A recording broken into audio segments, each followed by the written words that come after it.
honest on that. And I would say that that was the President's charge to me when he asked me to take this job. One, make things better today for veterans, but transform the department so that in the 21st century, down the road, veterans are going to continue to benefit from the programs, the processes, the disciplines you put in place today, and I'll provide a more complete And I will get you a better question, and we'll ask for a complete response, and thank you. Thank you, Senator Kosher. Senator Coates. Thank you, Mr. Chairman. Senator Reed, no problem there. That's a question for all of us to address and to ensure that we enable the Veterans Department to provide that kind of ongoing care that's going to be necessary.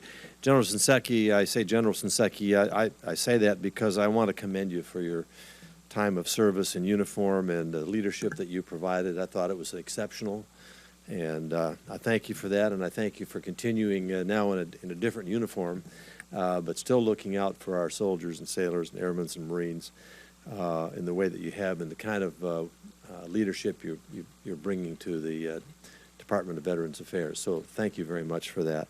I like to use these appropriations hearings to talk about the larger issues and the macro subjects. How do we continue to provide essential services from the federal government given the budget constraints that we have? For me, national security and taking care of our veterans rises to a higher level than a lot of programs. And so and normally I ask people, you know, how can you do more with less? And of course that applies to the Veterans Department also, but bringing efficiencies. But it doesn't apply from the standpoint that it's on an equal par with a lot of other functions that perhaps could, in other departments, that can be done better outside the federal role. Clearly this is a federal role, and we owe our members of the service the very best that we can provide them. But having said that, the work that you're doing to bring the efficiencies and effectiveness to the organization and prepare for the future is important, and I commend you for doing all that. Now, if I could just turn to a parochial question for a minute. First of all, thank you for coming by my office to help discuss and work through this Fort Wayne situation with the Veterans Hospital there. This started way back in 2003. I haven't been in the Congress. I'm just sort of picking up the baton here from my predecessors. In 2009, VA issued a letter basically, and I quote, VA proposes to deliver quality, comprehensive inpatient care by partnering with the local community hospitals, healthcare systems in Fort Wayne and South Bend, Indiana, and to construct a, quote, a new primary and specialty care facility, healthcare center that would double the size of the existing clinic, adding many services not currently available. Now, as you know, the situation is much different than that. We're looking at mental health care facility that will be 27,000 square foot annex as opposed to a 220,000 square foot center for existing extensive outpatient services. You and I have discussed this. I'm just wondering, for the record, if you could give some sense of what has changed and why the decision was made to so dramatically alter what the commitment was back in 2009. Let me call on Dr. Petzl, and then I'll close out. Thank you, Mr. Secretary.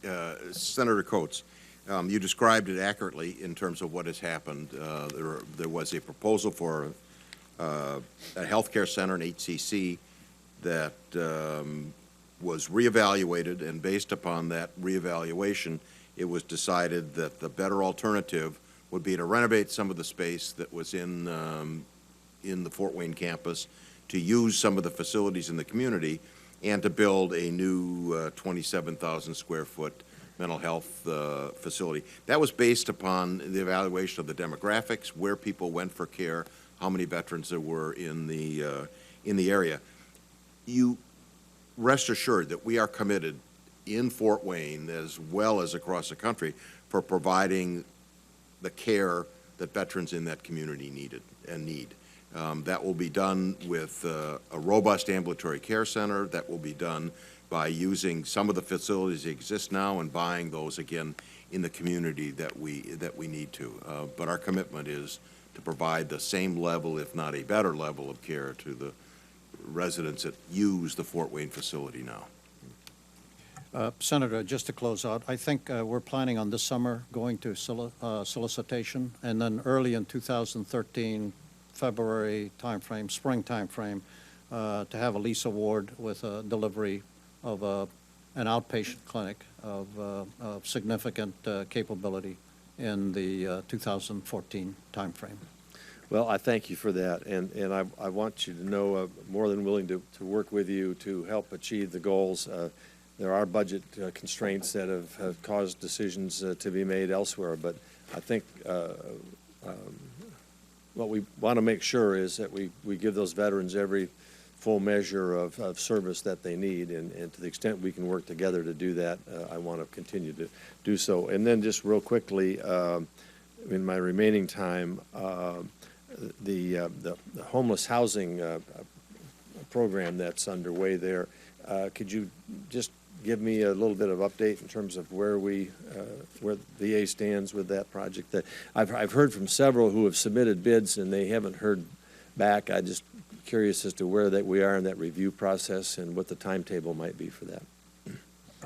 I believe the folks who are interested in the bidding process are looking for the SSVF program, supportive services to veterans' families.